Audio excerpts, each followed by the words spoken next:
मी तुम्हाला या गोष्टी दाखवल्या होत्या की यापासून मी काय बनवणार आहे। तर ही आहे ॲलोवेरा, ज्याची मी ते साल काढून घेतलेली आहे। त्यानंतर हे जे आहे हे तुळशीचे पत्ते आणि हा आहे कडुनिंब, याची मी घरच्या घरी सोप बनवणार आहे। आता या सगळ्या गोष्टी मी या भांड्यामध्ये टाकून घेतल्या। यामध्ये बसतात म्हणून मी मोठं भांडं घेतलं, तुम्ही छोटं पण घेऊ शकता।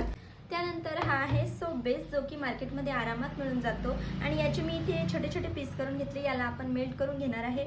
आता ही जी सोप मी बनवत आहे ना, तर मी पण फर्स्ट टाइमच बनवत आहे। ही सोप बनवण्याची दोन कारणं आहेत। एक म्हणजे एवढ्या सगळ्या गोष्टी घरी आहे आणि दुसरी गोष्ट मनूची स्किन खूप जास्त ड्राय आहे, तर डॉक्टरांनी सांगितलं सोप अजिबात यूज करू नका। आता रोजच सोप नाही लावायची म्हटलं तर जमणार नाही, म्हणून एवढा सगळा घाट मी घातलाय। पण आय थिंक याचा रिझल्ट चांगलाच येईल। तर रिझल्ट मी तुमच्यासोबत शेअर करेलच। चला पुढची प्रोसेस दाखवते। इथे ना मी कढईमध्ये पाणी ठेवलं आणि त्यावरती हे मेल्ट करायला ठेवायचं आहे, डायरेक्ट गॅसवरती नाही ठेवायचं। असं हे हळूहळू मेल्ट व्हायला लागतं। त्यानंतर मी मिक्सरला असं बारीक करून घेतलं आणि यानंतरची ही जी पुढची प्रोसेस आहे ना, ती एकदम फास्ट करावी लागते।